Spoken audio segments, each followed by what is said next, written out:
இந்த செய்தியை நான் 5 வருடங்களுக்கு முன்னாலேயே தமிழக ஜமாத் உலமா சபையின் தலைவருக்கும் நிர்வாகிகளுக்கும் அனுப்பி இது சம்பந்தமாக கொஞ்சம் பரிசீலனை பண்ணுங்களேன். ஏன் இந்த குழப்பம்? வருஷம் ஏன் இந்த குழப்பம்? உலகமெல்லாம் ஒரு நாள் நோன்பு ஆரம்பிக்கிறார்கள். எங்க? சவுதி அரேபியா, அதுக்கு மேற்க பாரிஸ், லண்டனு, கிழக்கு சிங்கப்பூர், ஜப்பான், சைனா, எல்லா நாடுகளிலும் ஒரு நாள். ஆனா இந்தியா, பாகிஸ்தான், இலங்கை, இதுல 3 மட்டும். பங்களாதேஷ் சேர்த்துக்குங்க, பாகிஸ்தான் கிழக்கு பாகிஸ்தான், பங்களாதேஷ், இங்கு உள்ளவர்கள் மட்டும்தான் தனி பெருநாள் கொண்டாடுகிறார்கள், தனியாக நோன்பு வைக்கிறார்கள். இது எவ்வளவு நஷ்டம்! இப்படி செய்யறது சரியா? ரசூலுல்லாஹ் சொல்றாங்க, ஒருவர் ரமலான் பிறந்த பிறகு பிரயாணம், நோய், இந்த 2 காரணம் இல்லாமல், பிரயாணம் இருந்தால் நோன்பு வைக்காம இருக்கலாம், நோய் ஏற்பட்டால் நோன்பு வைக்காம இருக்கலாம். இந்த 2 காரணம் இல்லாமல் ஒருவர் ரமலானில் ஒரு நாளை இழந்தால், ஒரு நாள் நோன்பு விட்டால், காலமெல்லாம் நோன்பு வைத்தாலும் அதை ஈடுகட்ட முடியாது என்று பெருமானார் ஸல்லல்லாஹு அலைஹி வஸல்லம் சொல்லியிருக்கிறார்கள். புகாரில் இருக்கக்கூடிய ஹதீஸ். ஒரு நாளை நீங்க விட்டீங்கன்னா ரமலான்ல, இந்த கணக்கை, இந்த ஃபத்வாவை தவற விட்டுவிட்டு அவர்களும் தமிழ்நாட்டில் பிறகுண்டா தான் வைப்போம் என்று இருக்கின்ற காரணத்தினால் என்ன நடக்குது? ரமலான் பிறை பிறந்து 2 நாள் கழிச்சு தான் 3வது நாள் இங்கே நோன்பு ஆரம்பிக்குது. இந்த 2 நாள் நோன்பு விட்ட குற்றம் யாரை சாரும்? நாம கேட்கிறோம். 2 நாள் நோன்பு அநியாயமா விட்டுருக்கீங்களே. அது மட்டுமல்ல, எல்லா நாட்டுகளையும் பெருநாள் கொண்டாடி ஆகுது, இங்க அன்னைக்கு நோன்பு. நோன்பு வைக்கலாமா? பெருமானார் அவர்கள் 30ஆம் நோன்பு வச்சிருக்கும் பொழுது சஹாபாக்கெல்லாம் 30ஆம் நோன்பு வச்சிருக்காங்க. அப்பதான் அந்த ஆளுங்க சொல்றாங்க, எப்படி நாங்க நேற்று பிறகண்டோம் சொல்றாங்க. ரசூல் என்ன சொன்னாங்க?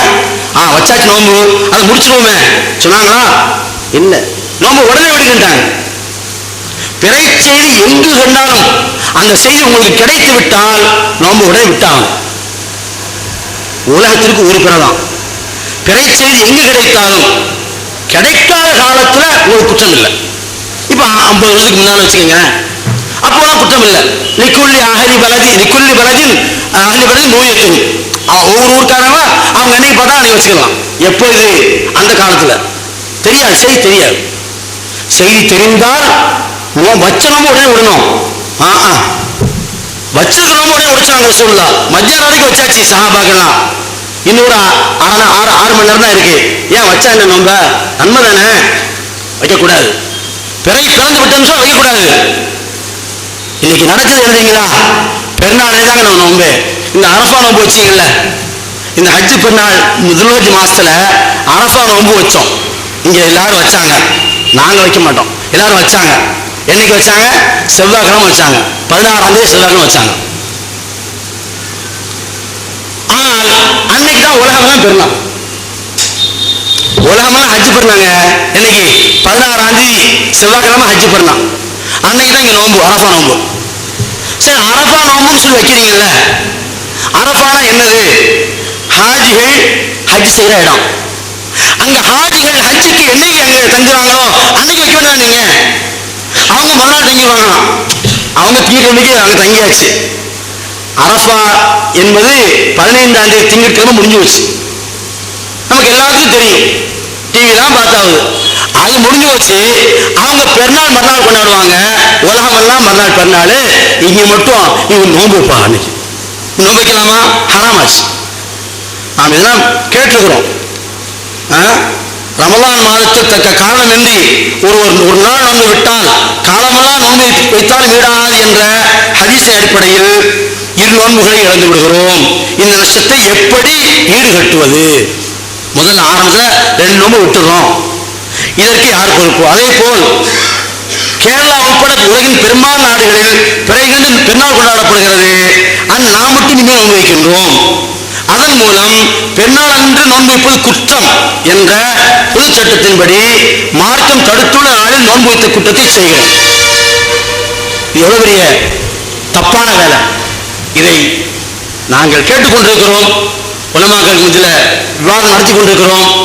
சரியா காலம் கனியவில்லை. இன்ஷா அல்லாஹ் வரக்கூடிய காலங்களை கணிஞ்சிடும் நம்புறோம். பொதுமக்களாக உங்களுக்கு நான் சொல்லிக்கணும்னு சொன்னா, உலகத்துக்கு ஒரு பெருநாள் தான், உலகத்துக்கு ஒரு நாள் தான் பிறை. காலண்டர்ல வர்றது இன்ஷா அல்லாஹ் உங்களுக்கு இருக்கட்டும். நான் சொல்றது உங்களுக்கு டிவியில அன்னன்னைக்கு தெரிஞ்சு பாக்குறீங்க. சவுதி அரேபியாவில் பிறை எப்படி வைக்கிறாங்க, நோன்பு எப்படி வைக்கிறாங்க, அதுவும் அல்ஹம்துலில்லாஹ். ரமலான் மாசத்துக்கு உம்ராவுக்கு போனவங்களுக்கு தெரியும். ஒரு தடவை ரமலான் மாசத்துக்கு உம்ராவுக்கு போயிருந்தோம். முதல் நாள் 2 நாளைக்கு முந்தி போயிட்டோம். மறுநாள் அந்த நாட்டின் நேஷனல் டே, தேசிய நாள், கொண்டாட வேண்டிய நாள். மறுநாள் தேசிய நாள், பெருநாள் மாதிரி, அதாவது சுதந்திரம், நம்ம நாடு சுதந்திர தினம் மாதிரி. இந்த நிலையில் ரமலான் மாதம் 30 காலங்களில் போட்டிருக்கு. ரமலான் மாதம் 30 காலங்களில் போட்டிருக்கு. மகரிபுக்கு பிறகு 7 மணி இருக்கும். நாங்கள் தவாப் செய்து கொண்டிருக்கிறோம். திடீரென்று குண்டு போட்டாங்க. என்ன ஆயிடுச்சு? பிறை காணப்பட்டு விட்டது, ரமலான் ஆரம்பிச்சிருச்சுன்னு சொல்லிட்டாங்க. பிறை காணப்பட்ட செய்தி அது எப்படி சொல்றாங்க? மதீனா நகரத்திலே பெருமானார் ஸல்லல்லாஹு அலைஹி வஸல்லம் பள்ளிவாசலுக்கு எதிர்த்தாப்புல தான் ஷரியத் கோர்ட் தலைமையகம் இருக்கிறது. ரசூலுல்லாஹ் ரவுதாவுக்கு நேரா அந்த தலைமையகத்திலே 5 மிக முக்கிய இமாம்கள் கூடுகிறார்கள். எங்கிருந்து பிரச்சனை கிடைத்தாலும் அவங்கள்ட்ட முதல்ல போகும். அவங்க பரிசீலனை பண்ணுவாங்க. மக்காவே பார்த்தாலும் கூட முதல்ல அங்க சொல்லணும். அவங்க பரிசீலனை பண்ணி ஊழியம் செய்து செய்தி உண்மைதான் என்று தெரிந்தால் அங்கிருந்து உலகத்துக்கு அறிவிச்சுவாங்க. இதுதான் ஒவ்வொரு மாதமும் பிறை பார்த்து சவுதி அரேபியாவிலிருந்து வெளியாகக்கூடிய தகவல். இப்படிப்பட்ட தகவலை கூட நாங்க ஏத்துக்க மாட்டோம். நாங்க எங்க ஊர்ல எங்க தலைக்கு மேல புறம் வந்தா தான் வைப்போம் சொன்னா தலையத்தை யார் மாற்ற முடியும்? அல்லாஹ் நாளைக்கு கேட்கும்போது பதில் யார் சொல்றது? 2 நோன்பு இழந்திய நோம்புல ரமலான 2 நோன்பு இழந்துட்டியே. அதே மாதிரி பெருநாள் அன்னைக்கு நோன்பு வச்சியே, இந்த குற்றத்தை ஏன் செய்தா என்று உங்களை கேட்டால் நீங்க எல்லாம் எங்க ஆலிம்சான்னு சொல்லுவீங்க. அவர் தான் பிடிச்சி அல்ல போடுவான். இந்த மாபெரும் குற்றத்திலும் தப்பிப்பதற்கு 700-800 வருஷத்துக்கு முன்னாலேயே இமாம்கள் தெளிவான தீர்ப்பு எழுதியிருக்க, அந்த தீர்ப்பை அலட்சியம் செய்துவிட்டு அந்த தீர்ப்பை கவனத்தில் எடுத்துக்கல. ஏன்னா நான் சொல்றது மசாலா ஆலிம்கள் ஓதக்கூடிய அரபி கிதாபுகள்ல ஆரம்பத்திலிருந்து கடைசி வரைக்கும் இந்த மசாலா இருக்கு. இந்த சட்டம் தெளிவாக இருக்கிறது. இவங்க தெளிவாக உள்ள சட்டத்தை கூட ஃபாலோ பண்ண மறுக்கிறார்கள். எனவே ஹனபி மதஹபுடைய தெளிவான தீர்ப்பின்படி செயல்பட்டாலே பிரச்சனை இல்லை. அதைத்தான் நாம் சொல்கிறோம். அதாவது பிறை கண்ட செய்தி ஊர்ஜிதமான பிறகும் கூட, பிறை செய்தி ஊர்ஜிதமாயிருச்சு, அதுக்கு பிறகு கூட எங்க ஊர்ல பார்த்தா தான் நாங்க வைப்போம் என்று சொல்வது இருக்கிறதே, இது மார்க்கத்துக்கு போனான விஷயம், பெருமானார் அவர்கள் அனுமதிக்காத விஷயம். தெரியாம இருக்கும்போது நீங்க வைக்கலாம், அவங்க வருஷத்துக்கு வைக்கலாம். ஆனா தெரிந்த பிறகு நீங்கள் வேண்டுமென்று தாமதம் செய்யக்கூடாது. இதுதான் மார்க்க சொல்லக்கூடிய தெளிவான சட்டம். ஹனஃபி மதுஹபின் சட்டம் இதுதான். யாரும் அஹ்ல ஹதீஸ் அவங்க சொல்ல நினைச்சுக்காதீங்க. ஹனஃபி மதுஹபின் சட்டத்தை தான் நான் சொல்கிறேன். எனவே அருமையான பெருமக்களே, இந்த அடிப்படையில் செயல்பட்டால் குழப்பத்துக்கு இடமே இல்லை. குழப்பத்துக்கு இடம் இருக்கா? என்ன ஒன்னே ஒன்று காசியாருக்கு மதிப்பு நான் போயிடும். அது ஒண்ணுதான். இந்த அடிப்படையில் செயல்பட்டா காசியார் பச்சை அழைச்ச மாட்டாங்க, யாரும் எதிர்பார்க்க மாட்டாங்க. அவ்வளோ ஏன் ஒவ்வொரு வீட்லையும் டிவி இருக்கு, ஒவ்வொரு வீட்லையும் செய்தி இருக்கு. சவுதியில் பிறப்பு தெரிஞ்சு வச்சா தெரிஞ்சு வச்சு நோம்பு ஆரம்பிச்சு என்ன. எனவே இந்த பிரச்சனையின் அடிப்படையில் இதை நீங்கள் புரிந்து கொண்டு இதை உருவாக்குவதற்கு, இந்த சட்டத்தை எல்லாரும் ஒத்துக்கொள்வதற்கு நீங்க எல்லாம் துஆ செய்ய வேண்டும் என்று உங்களை கேட்டுக்கொள்கின்றேன். நீங்க போய் உங்க அசத்பார்ட்ட பேசினா உங்களால் சமாளிக்க முடியாது. எதா இருந்தாலும் நம்மளோட தகவல் சொல்லுங்க. இன்ஷா அல்லாஹ் நாம அவங்களுக்கு பதில் கொடுப்போம். நாம் இதற்காக வேண்டியே உலமாக்களிடத்தில் சொல்லிக் கொண்டிருக்கிறோம். காலம் கனியும் என்று காத்திருக்கிறோம். எல்லாம் அல்ல இறைவன் நம் சமுதாயத்தை பிறை அடிப்படையில் பிரித்து விடாமல் 3 நாளைக்கு பெருநாள் கொண்டாடாம ஒரே நாளில் ஆரம்பித்து உலகமெல்லாம் ஒரே நாளில் நோன்பு ஆரம்பித்து ஒரே நாளில் பெருநாள் கொண்டாடுற மாதிரி அல்லாஹ் தஆலா ஒற்றுமை தர வேண்டும் என்று துஆ செய்து முடிக்கிறேன். வாஹிர் தஅவானா அல்ஹம்துலில்லாஹி ரப்பில் ஆலமீன். அஸ்ஸலாமு அலைக்கும் வரஹ்மத்துல்லாஹி வபரகாத்துஹு. இதுக்கு ஆதாரத்தை இவங்களை கொடுத்துறேன், வாங்கி வச்சுக்கோங்க. யாக்கத்தின் நம்பி அவர்கள் தன்னுடைய ஆளுங்களை எல்லாம் ஜமாத்துல் உலமா சபையில் அவர்களுடைய கோரிக்கைகள் நிறைவேற்றப்படாத தன்னுடைய ஆளுநத்தை வெளிப்படுத்தினார்கள். இன்ஷா அல்லாஹ் யாக்கத்தின் நம்பி அவர்களுடைய உலகெங்கும் ஒரே பெறுகின்ற கொள்கையை அவர்களுடைய சபையில் மேம்படுவதற்கு துவா செய்வோமாக. அடுத்ததாக முற்போக்கு முஸ்லிம் முற்போக்கு உலமாக்கள் பேரவையுடைய தலைவர் அன்பு சகோதரர் மௌலவி எல் முகமது முஸ்தபா நூரி அவர்கள் சிறிது நேரம் உரையாற்றுவார்கள். நஹ்மதுஹு ஸல்லி அலா ரசூலில் கரீம். அம்மா பாத்.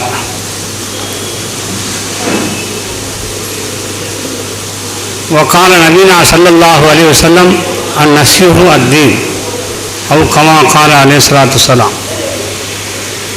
அளவற்ற அருளாளனும் நிகரற்ற அன்புடையனுமாகிய எல்லாம் அல்ல அல்லாஹ்வின் திருப்பெயரை கொண்டு ஆரம்பம் செய்கின்றேன்.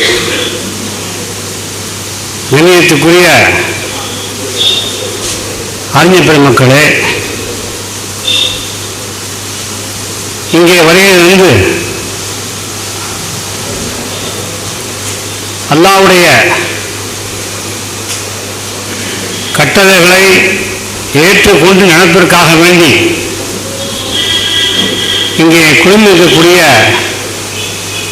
என் அருமை சகோதரர்களே, தாய்மார்களே, உங்கள் அனைவருக்கும் என்னுடைய சலாத்தினை தெரிவித்துக் கொள்கின்றேன். அஸ்ஸலாமு அலைக்கும் வரஹ்மத்துல்லாஹி தஆலா வபரகாத்துஹு.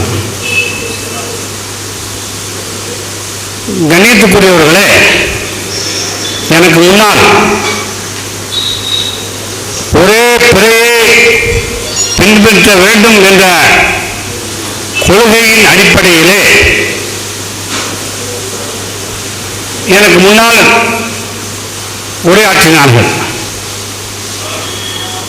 குர்ஆன் சொல்லப்பட்ட நபிகள் நாயகம் ஸல்லல்லாஹு அலைஹி வஸல்லம் அவர்கள் எதை செய்து காட்டினார்களோ அந்த அடிப்படையிலே இங்கு பேசப்பட்டது. கண்ணியத்துக்குரியவர்களே, சமுதாய மக்கள் மத்தியிலே மக்கள் மத்தியிலே ஒற்றுமை இல்லாமல் சிதறி அவர் தன்னுடைய கொள்கையை பின்பற்றக்கூடிய பேர்தாங்கியாக இருக்கக்கூடிய அவர்கள் எதை சொல்லுகின்றார்களோ அதை அப்படியே பின்பற்றுகின்றார்கள். அவரவர் இயக்கங்கள் அவரவர் சமூகத்தை சேர்ந்த அந்த கொள்கைவாதிகள் எதை சொல்கின்றார்களோ அதை பின்பற்றி நடக்கின்றார்கள். இங்கே ஹிஜ்ரி ஆண்டு என்று சொல்லக்கூடிய கேலண்டர் வெளியிடுவதையும் ஒரே பிழையை நாம் அனைவர்களும் ஒட்டுமொத்த முஸ்லிம் சமுதாயம் பின்பற்ற வேண்டும் என்ற ஒரே நோக்கத்துக்காக இங்கே கூட்டப்பட்ட கூட்டம் இந்த கூட்டம். ஆனால் இந்த சமூகத்திலே என்ன பீடை இருக்கின்றதோ தெரியவில்லை. அல்லாஹ்தான் நம் சமுதாயத்தை பாதுகாக்க வேண்டும்.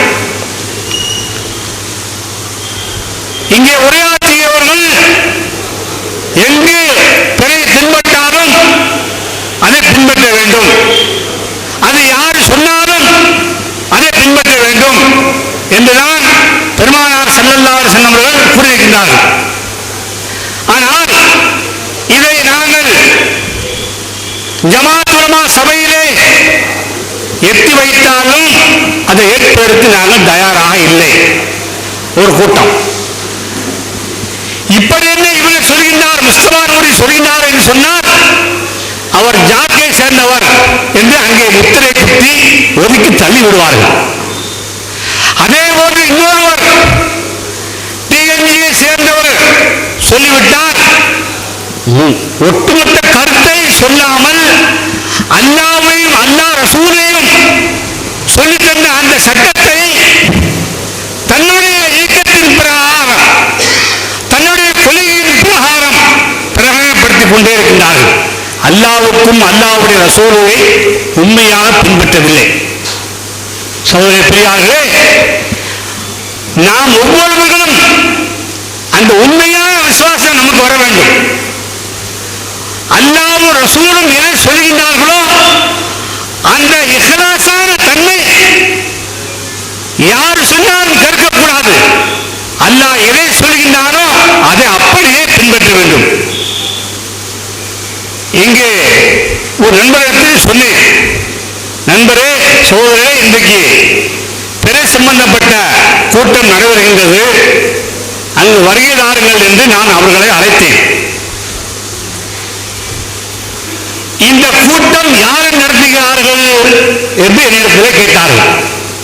எனக்கு தெரியாது. நம்முடைய சமூகத்தை சேர்ந்தவர்களானே நடத்துகின்றார்கள், நம்முடைய இஸ்லாமியர்கள் தானே இது நடத்துகின்றார்கள்.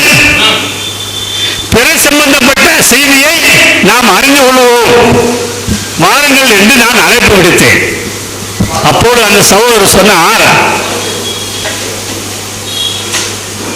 நீங்கள் காலண்டர் வியாபாரம் பண்ணுகின்றீர்கள், அந்த பிறை காலண்டரை நீங்க விற்பனை செய்வதற்காக வேண்டி உங்களுடைய சுயநலத்துக்காக வேண்டி நீங்க அழைக்கின்றீர்களா? இல்லப்பா, நாங்கெல்லாம் அழைக்கலப்பா, காலண்டர் நாங்க போடலப்பா. அல்லாஹ் ரசூல் என்ன சொல்கின்றார்கள் அதை கேட்கவாறு வாங்க, அதை கேட்டு பயன்பெறுங்கள். அது உண்மையா அது பொய்யா என்று தெரிந்து கொள்வதற்காக வேண்டி வாருங்கள் என்று அழைப்பு விடுத்தால் என்னை நோக்கி இப்படி அம்புகள் வருகின்றது. பாருங்க சகோதரர்களே, அப்ப ஹக்கு எது பாத்தில் எது என்று சமுதாய மக்கள் மத்தியிலே தெரியவில்லை. உண்மையான கொள்கை எது என்று தெரியவில்லை. யார் எதை சொன்னாலும் ஹக்கு இருக்கின்றதா, அந்த ஹக்கை பின்பற்ற வேண்டும். இங்கே மௌலானா ஹாஃபில் காரி லாக்கத்தில் என்பதை அழகான முறையில் சொன்னார்கள். ஹனபி மதபடி ஹனபி சட்டத்தில் இமாமுகள், இமாம் அபூ ஹனீஃபா ரஹ்மத்துல்லாஹி அலைஹி அவர்கள் எதை சொன்னார்களோ கிதாபுல் ஆதாரபூர்வமாக சொல்கின்றார்கள். ஆனால் அந்த ஆதாரத்தை நாங்கள் ஏற்றுக்கொள்ள மாட்டோம், அந்த சட்டத்தை ஏற்றுக்கொள்ள மாட்டோம். தௌஹீத் எதை சொல்கின்றார்களோ அதை தான் நாங்கள் பின்பற்றுவோம் என்று சில பேர்கள் சொல்கின்றார்கள். அது ஒரு பக்கம் இருக்கட்டும். ஆனால் இந்த நேரத்திலே ஹக்கு எது என்பதை அல்லாஹ்வும் ரசூலும் அறிந்து கொள்வார்கள். ஆகவே சகோதர பிரியார்களே, நான் அதிகமான நேரம் பேசினேன், உங்களுடைய டயத்தை நான் வீணடிக்க விரும்பவில்லை. ஹக்கை நாம் பின்பற்றி எல்லாம் அல்ல எல்லா சமூகத்திலும் ஒரே பிறையை ஒரே பெருநாளை கொண்டாட வேண்டும் என்று எல்லாம் அல்ல அல்லாஹ் சுப்ஹானஹு வ தஆலா நம்முடைய சமுதாய மக்களுக்கு தருவானாக. அனைவரும் துஆ செய்ய வேண்டும் என்று கேட்டுக்கொண்டு என் உரையை முடித்துக் கொள்கின்றேன். வாஹிரு தாவானா அல்ஹம்துலில்லாஹி ரப்பில் ஆலமீன். அஸ்ஸலாமு அலைக்கும் வரஹ்மத்துல்லாஹி தஆலா வபரகாத்துஹு. ஜமாத்துல் உலமா சபையில் அங்கு வகிக்கின்ற மௌலவி லியாக்கத்துல் நபி அவர்களும், முற்போக்கு உலமாக்கள் பேரவையைச் சேர்ந்த மௌலவி முகமது முஸ்தபா நபி அவர்களும் தங்களுடைய ஆதங்களை வெளிப்படுத்தினார்கள். இவர்களுக்கெல்லாம் மாநில ஜமாத்துல் உலமா சபையில் எந்த ஒரு தீர்வும் கிடைக்காது என்ற ஒரு கவலையையும் வெளிப்படுத்தினார்கள். மாநில உலமாக்கள் சபை இனிமையானது இந்த பொது விஷயத்தில் ஒரு தெளிவான சிந்தனைக்கு வர வேண்டும் என்று இந்த நிகழ்ச்சியின் சார்பாக கேட்டுக்கொள்கின்றோம். இல்லாவிட்டால் பொதுமக்களாகிய முஸ்லிம்கள் ஜமாத்துல் உலமா பேரவையை புறக்கணிக்கின்ற வகையிலே அவர்களுடைய நிலை அமைந்துவிடும். எனவே காட்சி அவர்களுடைய பிரிவுகளுக்கு முக்கியத்துவம் கொடுத்தால் நாம் தவறான பெறுவதையும் தவறான அமல்களையும் செய்யக்கூடிய சூழ்நிலை ஏற்பட்டு வருகிறது. ஆனால் மாநில தலைமை காட்சியோ மாவட்ட தலைமை காட்சியோ பிறை பற்றிய அறிவிப்புகளை வெளியிடுவதற்கு அவர்களுக்கு மார்க்க சட்டத்திலும் விலை கிடையாது, இந்திய அரசியல் சாசன சட்டப்படியும் அவர்களுக்கு உரிமை கிடையாது. ஆனால் இதுவரை தவறான பிரயோகங்களை வெளியிட்டு வருகிறார்கள். அரசாங்கத்தினுடைய கைக்குள்ளையாக இருக்கின்ற அவர்களுடைய அறிமுகத்திற்கே முக்கியத்துவம் கொடுக்கின்றார்கள். நாம் அவ்வாறு அல்லாவுக்கும் அல்லாவுடைய தூதரவர்களுக்கும் கட்டுப்பட்ட முஸ்லீம்களாக வாழக்கூடிய நாம் இவர்களுடைய உத்தரவுகளுக்கு கீழ்ப்படிய வேண்டிய அவசியம் இல்லை. அவர்களுடைய அறிமுகத்துக்கு முக்கியத்துவம் கொடுக்க வேண்டிய அவசியமும் இல்லை என்பதை தெரிவித்துக் கொண்டு, அடுத்ததாக இங்கே நமக்கு சிறப்பு விருந்தினராக வருகின்ற அண்ணன் மதுரை சலீம் அவர்கள் இவருடைய சிறுமியால் உரையாற்றுவார்கள். இப்பொழுது பிறைக்கால வெளியீட்டு விழா நிகழ்ச்சியும் இப்பொழுது நடைபெற இருக்கின்றது. அண்ணன் ஏர்வாடி சாஜிதன் அவர்கள் மதுரை சலீம் அண்ணன் அவர்களுக்கு பிறைக்காலங்களை வெளியிட்டு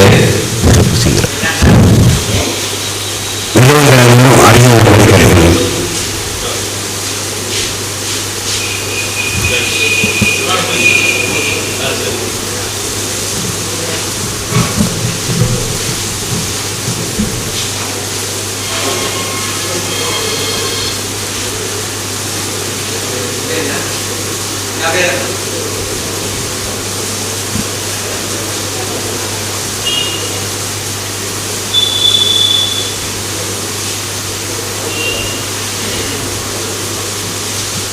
அடுத்ததாக முகமது முஸ்தபா காபூரி அவர்கள் துணைக்காரர்கள் பெற்றுள்ளார்.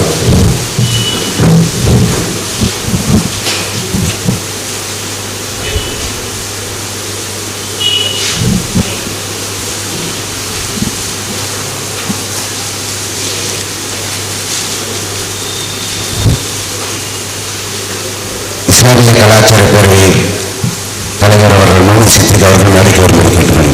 அடுத்த வண்டி அவர்களுக்கு இந்தியா கமிட்டியினுடைய தலைவர் சிராஜுதீன் அவர்கள் உரைக்காளர்கள்.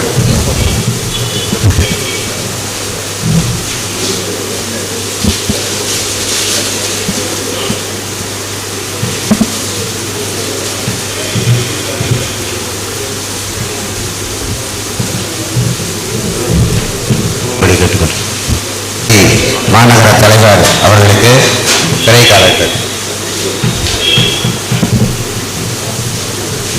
இப்பொழுது அண்ணன் சலீம் அவர்கள் சிறப்புரையாற்றுவார். வல்ல ரஹ்மானின் வார்த்தைகள் என்றும் வழிகாட்டலில் சிறந்தது எம்பெருமானார் ரசூலே கரீம் ஸல்லல்லாஹு அலைஹி வஸல்லம் அவர்களின் வழிகாட்டுதல் என்றும்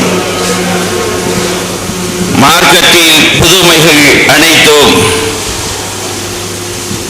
மார்க்கத்தினுடைய புதுமைகள் புகுத்தல் அனைத்தும் மார்க்கத்துடைய கெடுதல் என்றும் புதுமைகள் அனைத்தும் நரகத்தினுடைய வழிகாட்டுதல் என்ற வார்த்தைகளை சொல்லியவனாக ஹிஜ்ரி ஆண்டினுடைய பிறை காலண்டர் வெளியீடு விழா நிகழ்ச்சியினுடைய தலைவர் அன்பிற்குரிய அண்ணன் சிராஜுதீன் அவர்களால் இந்த நிகழ்ச்சியினை சிரமம் பாராமல் சிரமேல் தாங்கி லா இலாஹ இல்லல்லாஹ் முஹம்மது ரசூலுல்லாஹ் என்ற கலிமாவை சொல்லிய நாம் அனைவரும் ஒரே நாளில் ஒரே தினத்தில் நோன்பையும் நோற்றி அந்த நோன்பையை நோற்றதற்கு பின்னால் பிறநாளையும் கொண்டாடுகிறவர்களாக திகழ வேண்டும் என்பதற்காக இந்த பிறை காலண்டருடைய வெளியிட விழா நிகழ்ச்சியினை இன்றைய தினம் நடாத்தியிருக்கிறார்கள். இந்த காலண்டருடைய வெளியீடு விழா என்பது இங்கே அன்பிற்கினிய சகோதரர்கள் பேசுகின்ற நேரத்திலே சொன்னார்கள் வியாபார நோக்கம் என்று சொன்னார்கள். இது உண்மையிலேயே வியாபார நோக்கம் என்று சொன்னால் இதனுடைய நிகழ்ச்சி வேறு மாதிரியாக இருக்கும். ஈமான் கொண்டவர்கள் ஒவ்வொருவருக்கும் அல்லாஹ்வும் ரசூலும் நமக்கு என்னத்தை வழிகாட்டியிருக்கிறார்களோ எதை சொல்லியிருக்கிறார்களோ அதன்படி வாழ வேண்டும் என்ற எண்ணத்தில் பொருளை எண்ணாமல் இன்றைய தினம் இந்த காலண்டரை வெளியீட்டு விழாவை வைத்திருக்கிறார்கள். இது வியாபார நோக்கமல்ல, இது மார்க்கத்தை வெளிப்படுத்துகின்ற நிகழ்ச்சி. இந்த நிகழ்ச்சியில்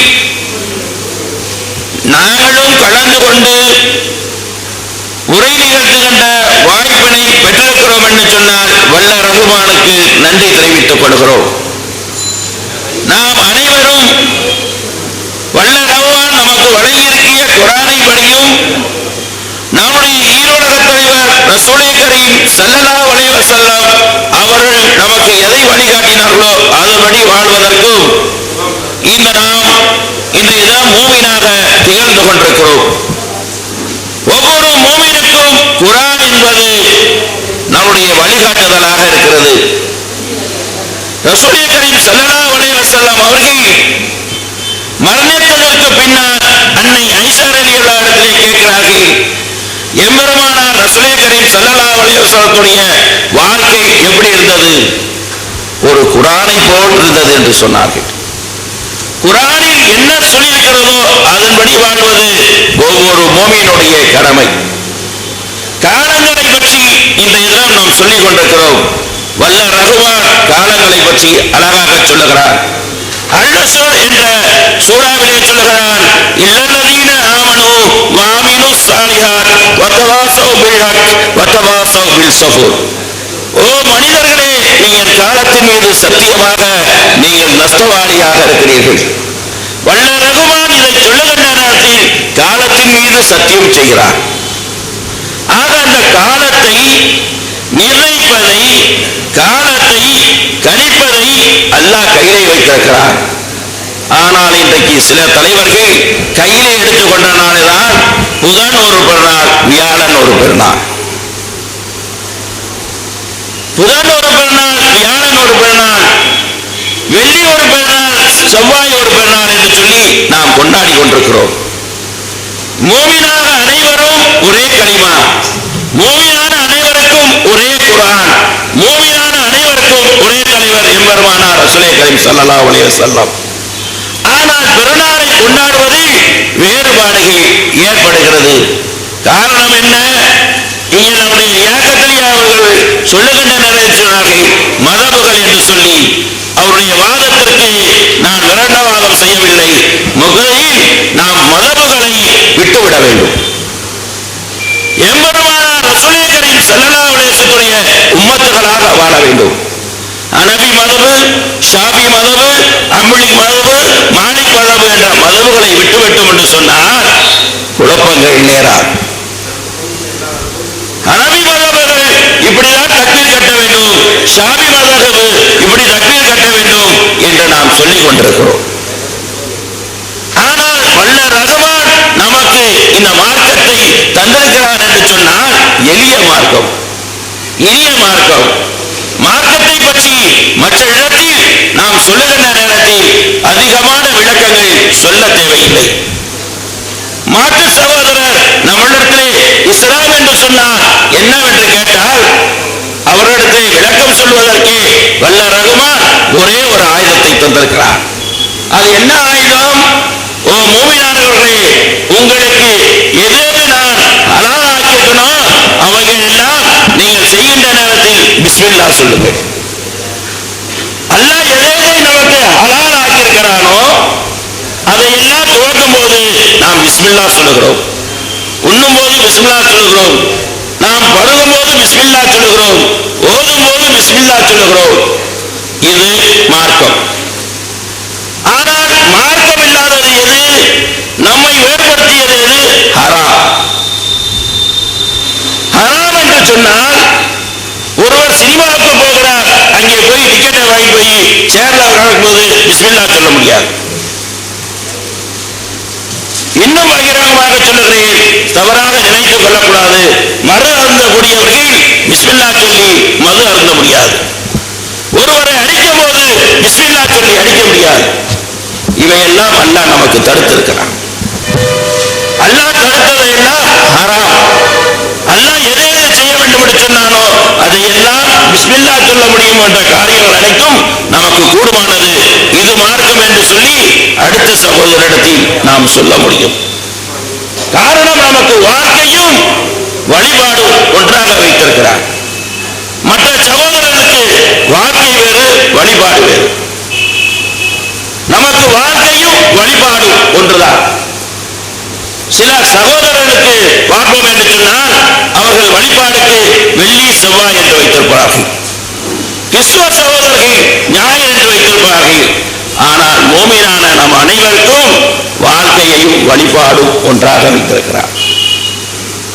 வாழ்க்கையையும் வழிபாடும் ஒன்றாக கற்று வைத்திருக்கக்கூடிய நாம் ஒருவருக்கு வாழ்க்கை வேறு வழிபாடு வேறு என்று சொன்னால் கிடையாது. எப்படி வாழ்க்கையும் வழிபாடையும் ஒன்றாக வைத்திருக்கிறோம்? ஒருவர் உண்ணுகின்ற நேரத்தில் பிஸ்மில்லா சொல்லுகிறோம், அதை உண்ணி முடிந்ததற்கு பின்னால் அல்ஹம்துலில்லாஹ் சொல்லுகிறோம். ஒருவர் உறங்கச் செல்லுகின்ற நேரத்தில் அல்லாஹும்மா பிஸ்மிக்க அமத்துவாயாக என்று சொல்லுகிறோம். இறந்ததற்கு பின்னால் அல்ஹம்துலில்லாஹ் இல்லதி அஹ்யானா என்ற துஆவை ஓதுகிறோம். இப்படி அல்லாஹ் நமக்கு வாழ்க்கையையும் வழிபாடையும் ஒன்றாக வைத்திருக்கக்கூடிய நாம்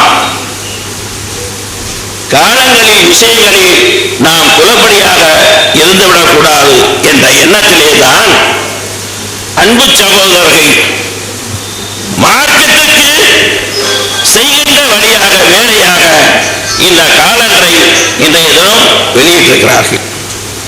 இது எவ்வளவு எளிமையான மார்க்கம்! குர்ஆனிலே நமக்கு அல்லாஹ் வாழ்க்கையை பற்றி சொல்லுகிறார், வியாபாரத்தை பற்றி சொல்லுகிறார், விவசாயத்தை பற்றி சொல்லியிருக்கிறார், அரசியலை பற்றி சொல்லியிருக்கிறார்,